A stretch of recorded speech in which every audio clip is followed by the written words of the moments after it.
Ouais, attends. J'ai mis une chanson qui vraiment poussait à la prière, parler en langue. Et j'ai commencé à prier pendant 1h10.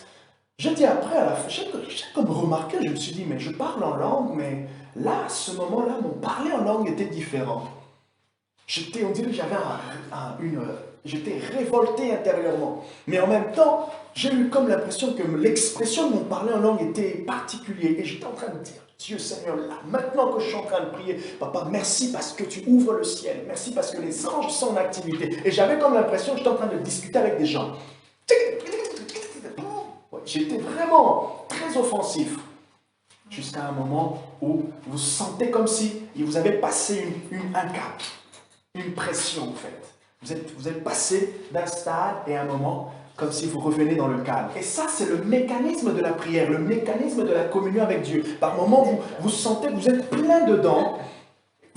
Voilà, vous vivez vraiment un truc intense et à un moment, on dirait que ce n'est plus intense, mais c'est comme un moment de relâchement. Ça ne veut pas que Dieu est parti, non, ou que de fois, c'est vrai que vous pouvez être fatigué, mais de fois, c'est juste les différentes phases, ok, qu'on expérimente dans la présence de Dieu. N'oubliez pas, approchez-vous avec la sincérité déjà que vous-même vous pouvez créer, mais aussi, après cela, laissez le Saint-Esprit maintenant vous conduire. C'est lui qui nous accueille. Un service protocolaire. Il vous accueille, il vous fait rentrer dans la présence de Jésus.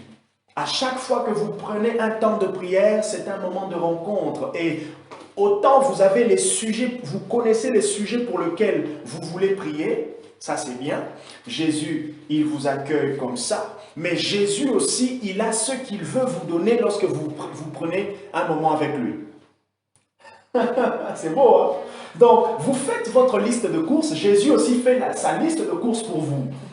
Ah! Alors maintenant, lorsque vos deux listes de courses se rencontrent, oh mon Dieu, ce qu'il faut, voir, il y a explosion.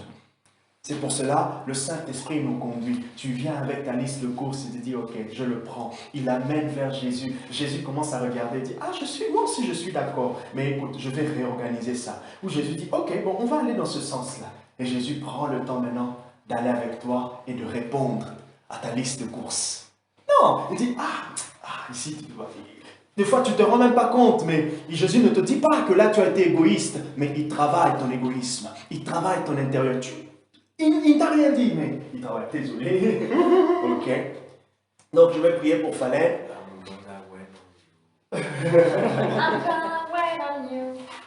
Voilà. Je vais prier pour Fallen. Et Fallen va nous dire, je vais prier pour qu'il ressente la présence de Dieu de manière tangible. D'accord? Qu'il ressente la présence de Dieu. Je demande au Saint-Esprit de pouvoir le toucher de manière tangible. Ça marche? Let's go. Let's go. Comment tu te sens? Qu'est-ce que tu ressens là? Avant que je puisse prier. Là, tout de suite, là. Là, maintenant, là. Vraiment, check bien ton corps. Check bien ta tête, ton corps, partout. Check bien. Comme ça, vous allez me dire que ce n'est pas du fake. Même lui-même, hein. Bon, bonsoir. Peut-être que vous voulez voir Fallen, je ne sais pas, ceux qui sont en ligne. En direct. C'est peut-être pas la peine de l'afficher non plus, tu sais. Merci. Ah, non, mais moi, il est timide. Il est pas timide. D'accord. Bon, on va Mais si, je suis un gros timide. Mais non. D'accord. Allez. Donc, ça va? Ça va. Ok, il a checké. T'as checké ça. Alors, Seigneur, nous te disons un grand merci. Nous te louons pour ce que tu as fait, Jésus et Saint-Esprit, comment tu nous as conduits et ce que tu as déposé dans nos cœurs. Alors, Père, je prie que tu puisses le toucher, Seigneur, qu'il ressente ta présence de manière tangible. Holy Spirit, je prie que tu le remplisses. Touche-le maintenant. Touche-le maintenant, de la tête aux pieds. Now, Lord, in Jesus' name. Holy Spirit, more, in Jesus' name. Jesus. Jesus.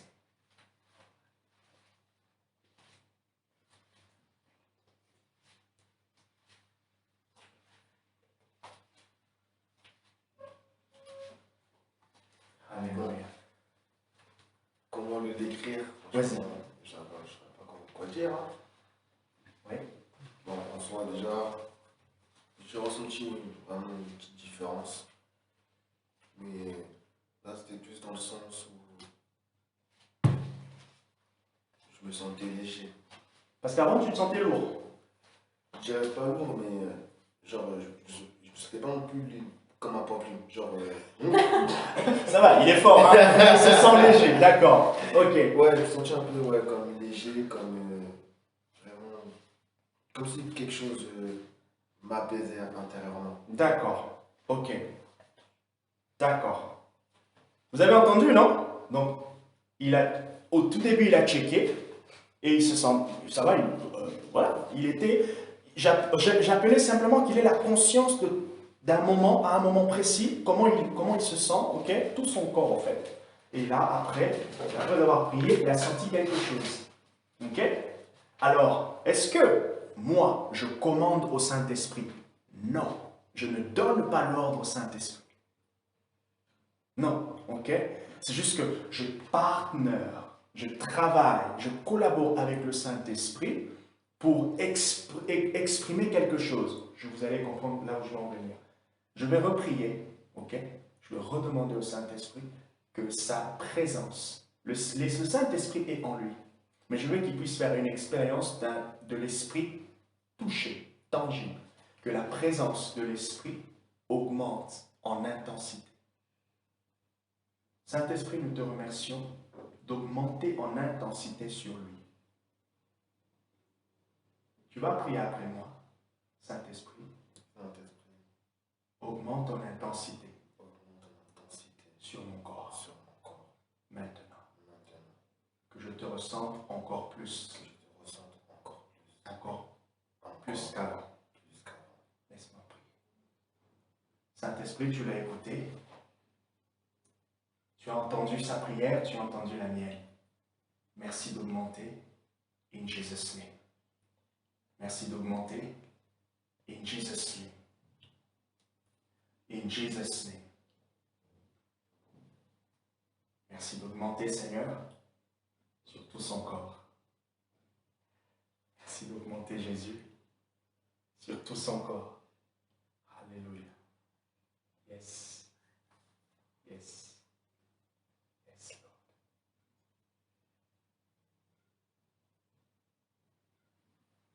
Si je continue, je tombe en arrière. Au moins, je m'arrête. Donc, il a eu un moment, ok, où il sentait comme s'il va perdre l'équilibre. Ok? C'est ça? J'aurais pas formulé ça comme ça, mais c'est vrai que, genre, j'ai plus l'impression d'avoir, je sentais que quelqu'un pouvait pousser et j'allais tomber net en arrière. Voilà. Mais, ouais. Aux plumes, ça les fait. Voilà, là, vous voyez que... Merci beaucoup, Falen, pour d'avoir servi. Du coup, c'est là que vous remarquez maintenant, ok? Donc, je continue. C'est là que vous remarquez, quand deux fois on prie, vous priez pour quelqu'un, la personne tombe. La personne ne se rend pas compte, ou elle n'est pas préparée, ou elle ne vient pas en fait pour pouvoir tomber. Mais vous priez pour elle, la personne tombe. Ou soit même la personne qui prie deux fois, surtout quand c'est la première fois, quand ça m'est arrivé la première fois, je dis, oh mon Dieu, c'est beau quand même, hein, c'est un sentiment de ouh. La première fois où j'ai prié pour quelqu'un, elle est tombée, mais aussi la première fois où moi, on a prié pour moi et je suis tombé. Ok? Donc, c'est la présence de Dieu. Pourquoi on tombe dans la présence de Dieu? Je fais le teaser dans quelques semaines, le Saint-Esprit et ses manifestations. On tombe dans la présence de Dieu simplement parce que la présence de Dieu, elle est lourde. Alors le fait de tomber est l'expression de notre corps en fait. Le fait de tomber aussi peut être aussi, chez certaines personnes, l'expression de la présence démoniaque. Dieu est toute autorité. Ok? Mais comment est-ce que vous allez savoir que ça c'est Dieu, ça c'est le diable? Le Seigneur lui-même vous le donne, premièrement, vous le dit plutôt. Deuxièmement, vous l'expérimentez aussi parce que vous connaissez les manifestations de Dieu.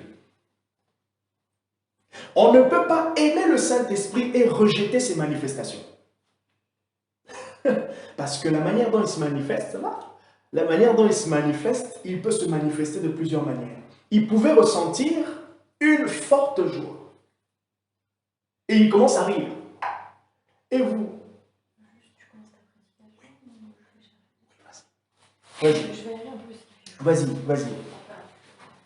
Vas-y.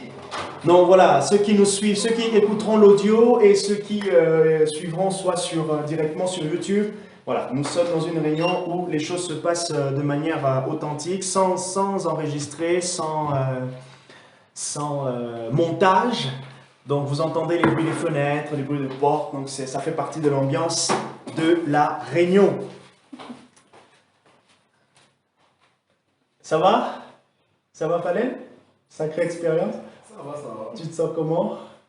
Bon, encore, ça va, en fait, c'est une courte expérience. J'ai vraiment vécu des choses beaucoup plus fortes que ça. Et heureusement que j'étais assis par contre. Ah, Heureusement que j'étais assis. d'accord. Voilà, et c'est là que des fois Dieu peut faire des choses vraiment extraordinaires où la personne, vous voyez que la personne se manifeste d'une manière, c'est contraire. La personne, elle est assise, mais elle tombe. La personne, elle est debout, mais voilà, elle s'endort. Non, quelqu'un qui est debout ne peut pas s'endormir comme ça et rester. Elle est debout, mais elle reste endormie. Et elle ne tombe pas. Alors là, vous dites, non, là, Dieu, tu fais fort, là. Ok? Donc, le Saint-Esprit et ses manifestations, rendez-vous dans quelques semaines. Je fais le teaser déjà en live. J'ai parlé la dernière fois de vous serez saints à la poursuite de la sainteté.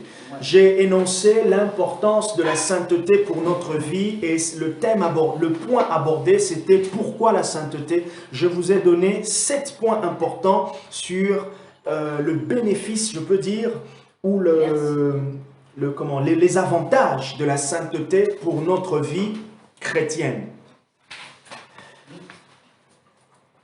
Alors aujourd'hui, je veux vous parler de l'impact de la sainteté dans notre vie chrétienne. Et là, je commence par l'impact positif et après, je parlerai de l'impact négatif.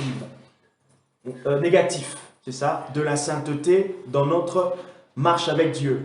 Je vous conseille ce livre qui s'intitule « La mortification et la mortification du péché » qui est écrit par John Owen. C'est un pasteur et un théologien anglais de 1616 qui a vécu de 1616 à 1783. Il a écrit un sacré livre. Je prends quelques points en fait, en tout cas je le lis pour avoir quelques idées dans la construction de mon message, mais ce n'est pas un plagiat ou un copier-coller que je fais.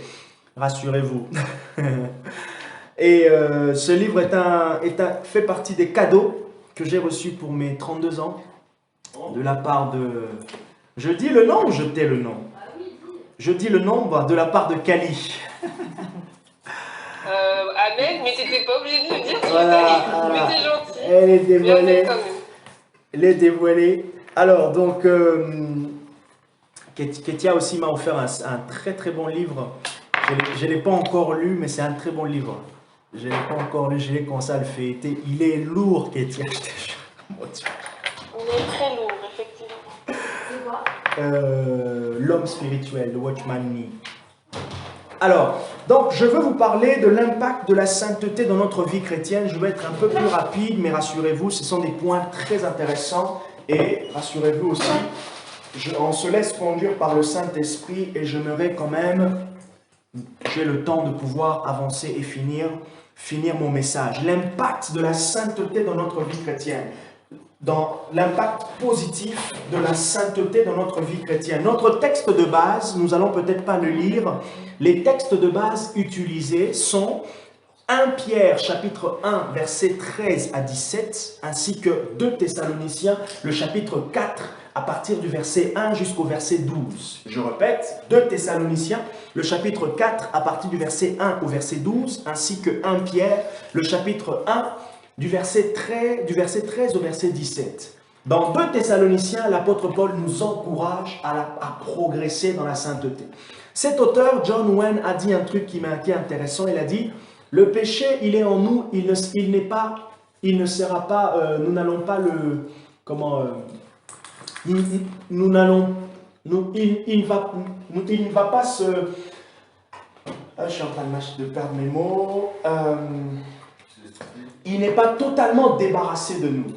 Alors, quand je dis totalement, pourquoi? Parce que nous sommes encore dans ce corps de faiblesse. Par contre, la puissance, l'influence, la semence, la racine du péché a été ôtée, ok, à cause de l'œuvre de Christ. La nature du croyant est ainsi, elle est faite comme ceci. Avec eToro, je peux investir dans des actions sans payer de commission.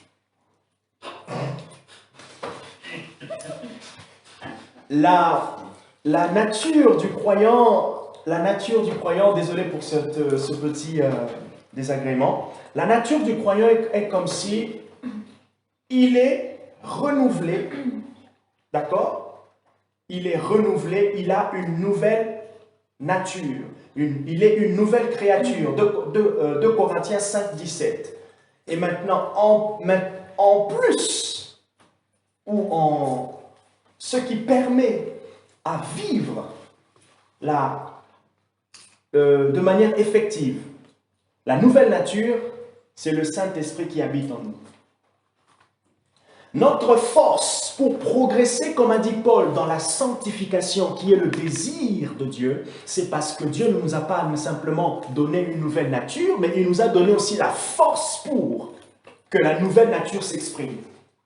Et du coup, l'expression de la nouvelle nature, c'est quoi? C'est que le Saint-Esprit nous renouvelle aussi dans la volonté. Il encourage intérieurement à ce que nous puissions dire oui aux choses de Dieu et aussi dire non quand on voit que le péché veut occuper une certaine place dans nos vies.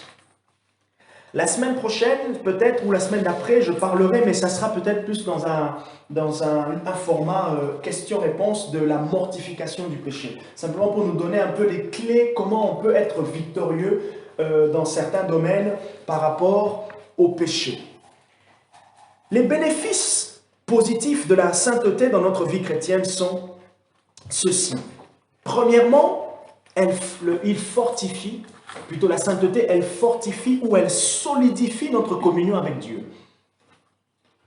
Plus on marche dans la sainteté, plus on marche dans la sanctification, vous allez vous rendre compte que votre communion avec Dieu va se solidifier. Quelqu'un qui pêche, un chrétien vraiment converti, qui pêche, qui a une faiblesse au fait, voilà, je veux dire, qui a une faiblesse qui est tellement récurrente dans sa vie, ce qui se passe, c'est que il est toujours enfant de Dieu. Mais le souci, c'est que sa communion n'atteint pas un certain maximum. Sa communion avec Dieu va passer dans des yo-yo. Ok? Sa communion avec Dieu sera affectée. Bien-aimés, mes frères et sœurs, les amis, nous devons désirer la sainteté parce que le péché nous affaiblit. Et ça nous affaiblit, ça nous affaiblit, ça nous affaiblit, ça nous affaiblit, ça nous affaiblit. Deuxième chose, deuxième importance de la sainteté dans notre vie chrétienne, ça renforce et ça augmente notre force spirituelle. Et là, nous avons l'idée de la fraîcheur. On est frais. Ok? On est frais. Bien sûr, la prière nous rend frais. Mais maintenant, si quelqu'un prie beaucoup, mais il a en même temps beaucoup de faiblesses, c'est comme s'il est en train de gonfler un pneu qui est troué. Imaginez l'effort. La personne jeûne régulièrement. La personne va à l'église. Elle sert, elle évangélise. Mais il y a un problème. L'ennemi le cherche, mais elle aussi, elle n'arrive pas à s'en sortir. Ce qui va se passer, elle sera la personne sera momentanément forte et des fois l'ennemi aime cela. Pendant que tu vas à l'église, pendant que tu es avec tes amis chrétiens, il n'est pas là. Il ne te guette pas. Il attend quand tu vas rentrer et que tu seras tout seul. Et il va te récupérer dans les faiblesses. C'est pour cela que nous sommes là en tant qu'Église pour poser des garde-fous pour nous-mêmes, mais des garde-fous aussi pour les autres. Mon épouse doit être un garde-fou pour moi et je dois être aussi un garde-fou pour elle. Troisième chose, le bienfait de la vie, de la sainteté dans notre vie avec Dieu, ça permet à ce qu'on puisse porter de fruits, un fruit de meilleure qualité. Ok. Jésus dit dans Jean chapitre 15 que il est le cep et nous sommes le sarment. Et il dit un sarment peut porter de fruits sans être attaché au cep. Non. Mais maintenant, ok, tu es attaché au cep, mais quelle est la qualité maintenant de ta vie chrétienne? Quand on ne fait pas attention au péché, la qualité de notre fruit spirituel et ce fruit spirituel qui est consommé d'abord par Dieu lui-même ne sera pas de bonne qualité. Ne sera pas de bonne qualité. Et qu'est-ce qui va se manifester? Le point 4, ça va empêcher la gloire de Dieu de se manifester dans notre vie. Qu'est-ce qu'on entend par empêcher? Qu'est-ce que j'entends par empêcher la gloire de Dieu? C'est l'expression de Dieu avec toi. L'expression du Saint-Esprit avec toi. Quelqu'un qui vit vraiment, qui a de fortes faiblesses, qui ne traite pas, il aura du mal à exceller dans tout ce qui est spirituel. Il sera lourd, quoique faisant des efforts. Mais maintenant, le contraire aussi, ça se passe. Donc, premièrement, j'ai dit fortifier ou solidifier notre communion avec Dieu. Deuxièmement, renforcer ou augmenter notre force spirituelle. Troisièmement, permet un fruit spirituel de bonne qualité. Quatrièmement, la sainteté fait en sorte que la gloire de Dieu se manifeste dans notre vie. La puissance de Dieu. Vous avez cette autorité. Il y a comme un aura qui vous accompagne. Il y a quelque chose de Dieu qui marche avec vous. Cinquièmement, la sainteté facilite le partenariat avec le Saint-Esprit. Et là, c'est vraiment dans le domaine du service. Vous entendez, vous écoutez Dieu vraiment de manière authentique. Pendant que vous êtes en train de faire quelque chose, pendant que vous êtes en train de travailler, de servir, vous prêchez. Par exemple, pour moi, je suis en train de prêcher. Pendant que je parle comme ça, le Saint-Esprit me parle aussi. Vous ne vous rendez peut-être pas compte, vous dites peut-être, est-ce qu'il est en train de me chuchoter à l'oreille? Ça peut être ça, tout comme ça peut être une impression qui me passe, qui vient dans mon cœur. Tout comme ça peut être une image. Pendant que je suis en train de prêcher comme ça, je regarde comme ça. Tiens, je vois qu'Etia et une image traverse mon esprit. Le Saint-Esprit me parle. C'est ça le partenariat. Et ce partenariat est accru. Non, ça croît lorsque notre vie de sanctification progresse au fur et à mesure. Dans cette progression, il y a une volonté intentionnelle et personnelle de désirer la progression, de désirer à ce que certaines choses aillent en décroissance. Donc, cinquième point, faciliter le partenariat avec le Saint-Esprit. Éphésiens chapitre 4, verset 30, Paul nous dit quoi? N'attristez pas le Saint-Esprit. À chaque fois qu'il est attristé, je vous assure, vous sentez, on dirait que vous avez une perte de vitesse. Il y a une différence, je l'ai déjà ressenti plusieurs fois. Quand j'ai vraiment attristé le Saint-Esprit, pas par un péché sexuel, mais par exemple par une forte colère, un manque de maîtrise de soi.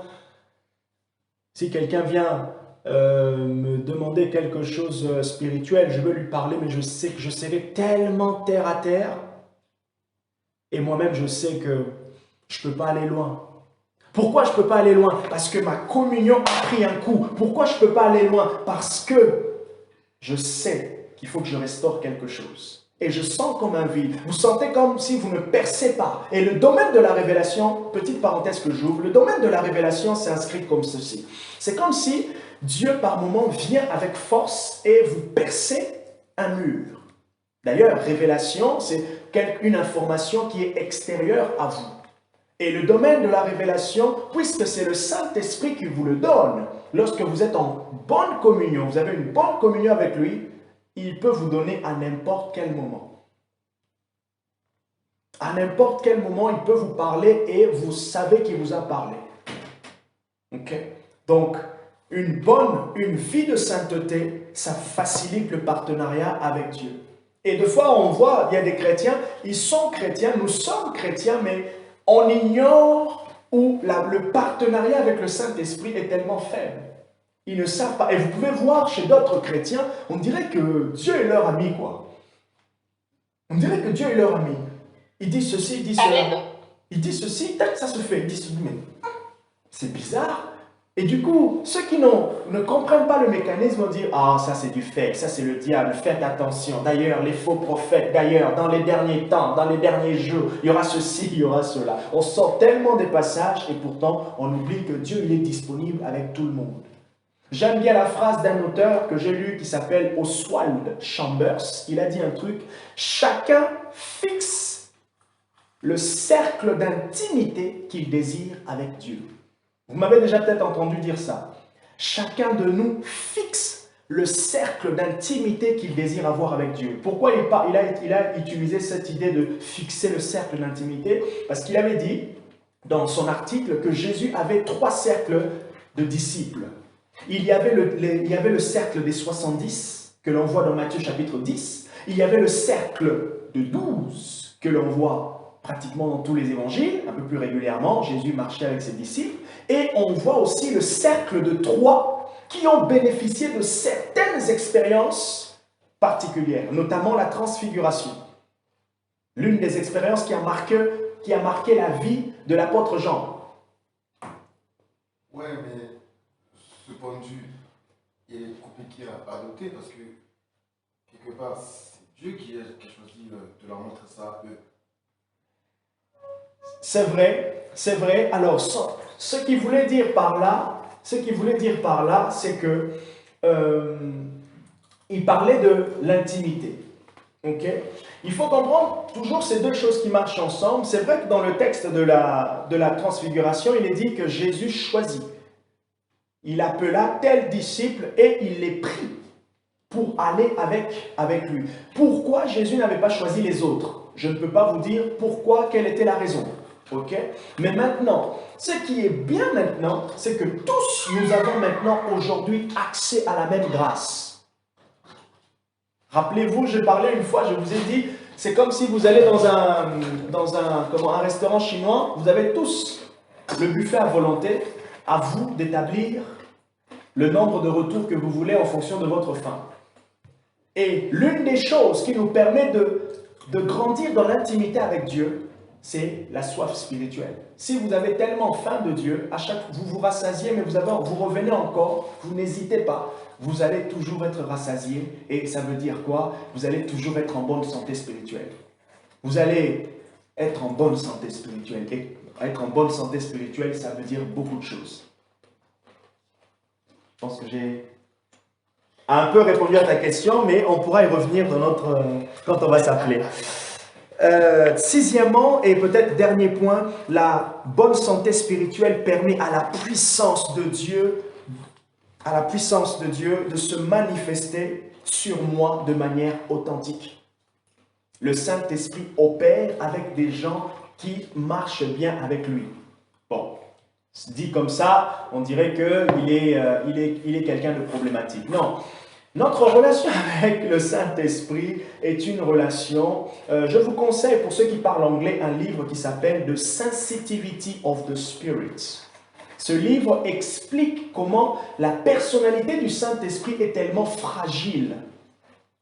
Vous et moi, nous ne pouvons pas ne pas attrister le Saint-Esprit. Nous ne pouvons pas ne pas attrister le Saint-Esprit. Mais alors, qu'est-ce qui fait que je ne peux pas l'attrister mais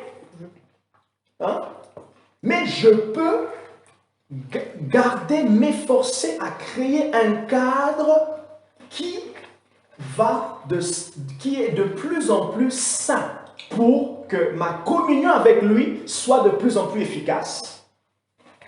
C'est fou, hein? Premièrement, la première chose qui permet à ce que le Saint-Esprit soit toujours disposé pour nous, c'est la justification de Christ. Aïe, rotoboshat. Ça, c'est la première chose. Le Saint-Esprit, il est là, il maintient, il travaille, lui aussi, il m'aime à cause de ça. Parce que la justification de Christ dit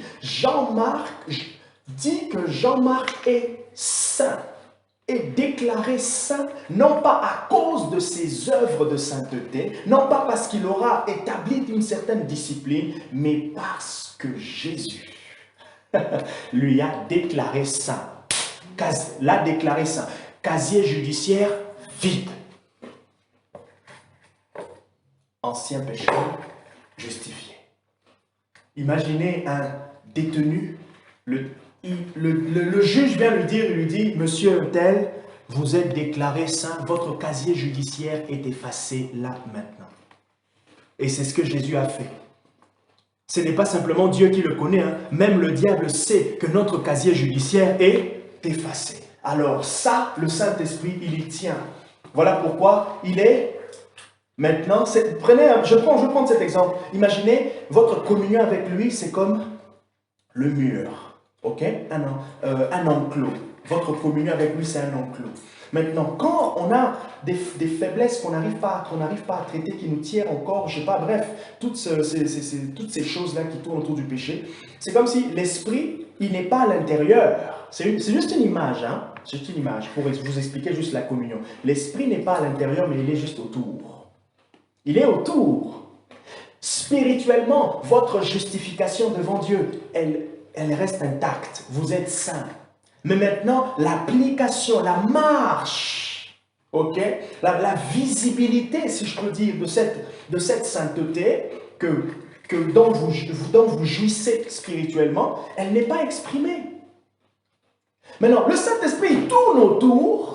Qu'est-ce que ça veut dire, il tourne autour? Il est en train de chuchoter à ton oreille. Il envoie Jean-Marc prêcher sur la sainteté. Il envoie, et d'ailleurs même, il te rappelle un texte biblique. Il vient, il t'amène dans des chants. Il crée déjà en toi la tristesse, la conviction de revenir. Tu te dis, tu reconnais que, là, tu as fait un petit coup à Dieu.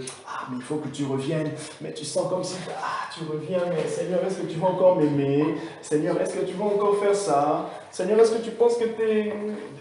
Saint-Esprit te pousse, allez, vas-y. Jusqu'à ce que tu y arrives. Et lorsque tu arrives, il crée en toi cette sincérité de repentance. Boum, il entre dedans. Et vous allez voir, toutes les personnes qui gardent dans cette communion avec Dieu, ils reconnaissent lorsque il y a quelque chose qui a touché la communion. Et qu'est-ce qu'ils font? Ils vont rapidement réparer.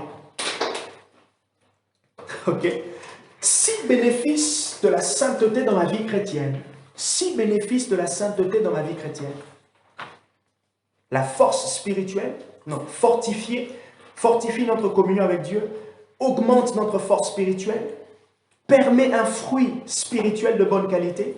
4e, permet à la gloire de Dieu de se manifester. 5e, facilite le partenariat avec l'Esprit de Dieu. 6e, permet à la puissance de Dieu de pouvoir descendre.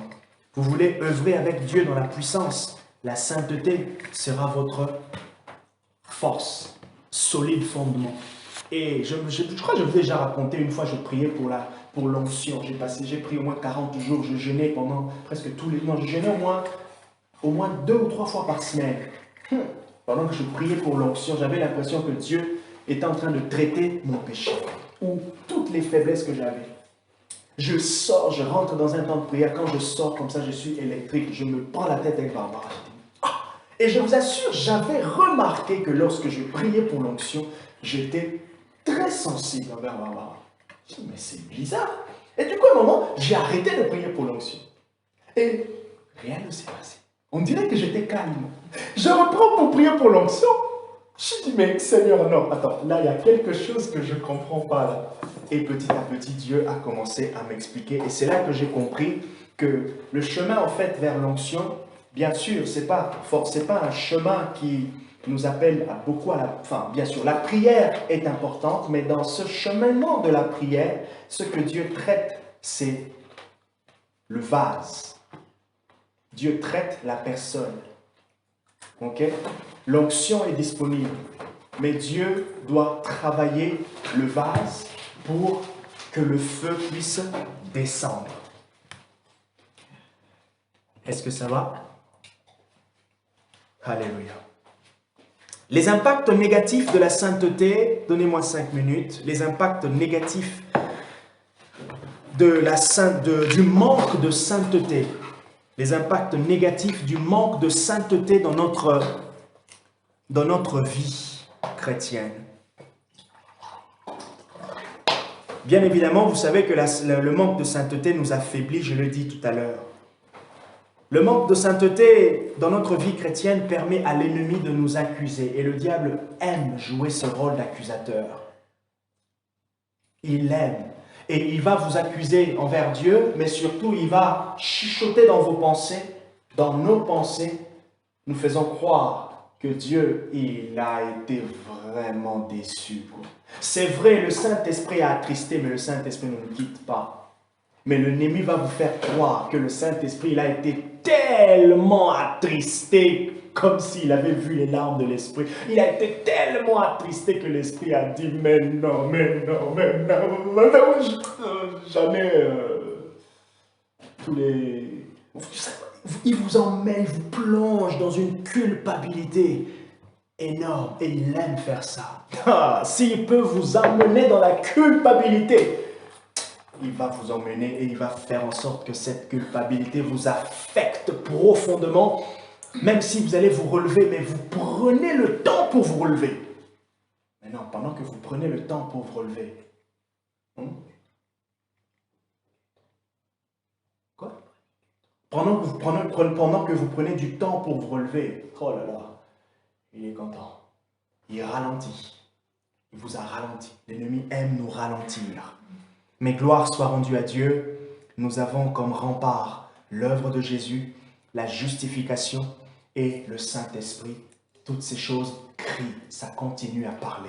Dieu ne nous quitte pas, il nous tient et il nous tiendra jusqu'à la fin. Deuxième chose, l'ennemi aime prendre de l'avantage. Lorsqu'il y a un manque de sainteté, le diable prend de l'avantage. Ça veut dire les œuvres des ténèbres se multiplient. Lorsqu'il y a un manque de sainteté, c'est une porte d'entrée pour le diable. C'est une porte d'entrée. 2 Corinthiens, je pense, chapitre 11, il dit, nous n'ignorons pas les desseins du diable. Faites attention. Faites attention. C'est pour cela, Paul dit, celui qui est fort, celui qui est debout, qu'il fasse attention de ne pas tomber. Et que les forts soutiennent le faible. Voilà pourquoi l'intercession est importante. Vous n'avez pas besoin de dire prier 1 heure pour moi ou prier 1 heure pour quelqu'un du groupe. Ne fût-ce qu'une pensée, une phrase. Seigneur, soutiens telle personne dans tous les domaines de sa vie. Soutiens-le, et vraiment soutiens-le pour qu'il soit encore. Ok? Ça, c'est efficace. Troisième chose, le manque de sainteté diminue notre force spirituelle. Vous allez voir la personne, elle va à l'église régulièrement. Elle sert Dieu, elle fait des choses pour Dieu, mais la personne, elle est faible. Et le diable, ah non. Des fois, on dirait que le diable n'a pas peur, en fait. On dirait qu'il n'a pas peur. Mais c'est quoi? C'est pas qu'il n'a pas peur, c'est qu'il est stratégique. Il peut vous garder à l'église. Il préfère encore vous garder à l'église, dans votre fidélité, dans tout ce que vous faites, avec une faiblesse dont il gère. Il vous garde dans vos activités, dans votre sérieux, mais avec une faiblesse. Donc, quand il sait comment vous récupérer, il est content. Et d'ailleurs, il vous attend régulièrement. C'est même lui qui crée le cycle de comment il veut que vous puissiez retomber, faire le yo-yo. Alors, Donc, je dis troisième point, diminution de la force spirituelle. Quatrième point, le manque de vie de sainteté empêche le Saint-Esprit de collaborer ou de travailler avec nous parce qu'il est attristé. Cinquième point, qui est encore dangereux, quand il y a un manque de sainteté accru, vraiment de manière régulière. Ouais, quand c'est de manière régulière, ce que ça va amener comme conséquence, le sommeil spirituel. Donc, rendez-vous sur la chaîne pour écouter le message sur le sommeil spirituel. Au début, peut-être, vous ne vous rendez pas compte. Mais quand il commence à avoir une régularité, une fréquence, le sommeil va arriver. Et vous n'allez pas vous rendre compte, au fait, que le sommeil est arrivé. Parce que le sommeil peut affecter un domaine et pas un autre. Sixième point, et j'aimerais terminer, le manque de sainteté empêche le parfum de bonne odeur de s'exprimer. Quand quelqu'un est saint, déjà nous sommes saints, mais maintenant quand on marche dans la sainteté, dans la sanctification, c'est comme si nous dégageons un parfum spirituel. Je prêcherai un jour pendant que j'étais en train de prier, le Seigneur m'a illuminé mon esprit sur ça. Je parlerai un jour sur le mystère des parfums. Il y a dans l'Ancien Testament l'autel des parfums et l'autel de la communion. Dans le parfum, l'autel de communion, c'est simplement la relation en fait. Et quand il y a une vie, quand il y a des choses dans nos vies qui ne sont pas agréables, c'est comme un parfum de mauvaise odeur que l'on dégage spirituellement. Ça repousse. Ok, dernier point, ça éloigne. Quand il y a un manque de sainteté, les manifestations de Dieu sont éloignées. C'est pour cela, on peut prier pour la puissance de l'Esprit de pouvoir descendre. Je peux, ou vous voyez dans une église, un pasteur être vraiment beaucoup prié et le reste de la congrégation ou le reste de l'équipe pastorale ne pas avoir une vie en règle. Ce que Dieu va faire, il commence à répondre à la prière du pasteur en apportant l'ordre dans la vie des gens. Dieu répond à nos prières en apportant l'ordre d'abord dans nos vies. Donc Dieu prépare, il a exaucé ta prière, il commence à te préparer. Et d'ailleurs c'est aussi exprès intentionnellement, mais aussi conduit par Dieu que j'ai mis ce point-là, cet enseignement-là. Je nous emmène quelque part. Là où on va voir de plus en plus la gloire de Dieu. On prie pour ça, je prêche ça, je nous prépare en fait. Je crée cette ambiance. C'est ça aussi la prédication, la sagesse aussi et l'intelligence de la prédication. Je cherche Dieu, le Seigneur m'inspire, il me donne une certaine direction et on va quelque part. Là où on veut voir la puissance de Dieu. Et Dieu, je prêche sur le Saint-Esprit, mais je nous amène aussi dans un cadre qui permet au Saint-Esprit d'agir. Bien sûr, la prière met un cadre pour le Saint-Esprit, mais la sainteté aussi construit ce cadre-là, afin que chacun de nous puisse bénéficier de ce que Dieu va pouvoir faire. Je vous ai donné en gros 7 points sur le manque de la sainteté dans nos vies. L'impact du manque de la sainteté dans nos vies et aussi 6 points sur l'impact de la sainteté, les impacts positifs de la sainteté dans nos vies. Donc, je peux juste clôturer. J'essaie d'être un tout petit peu rapide, voilà, pour essayer de commencer. Vous pouvez réécouter l'audio et l'introduction avait un sens aussi et tout a servi à pouvoir nous bénir. Je vous dis, voilà, désolé un tout petit peu pour le décalage, mais que le Seigneur vous bénisse. Rendez-vous pour la suite le mercredi prochain. Ça sera en format un peu plus question et je parlerai sur la mortification, un peu les remèdes en fait. Ça marche ?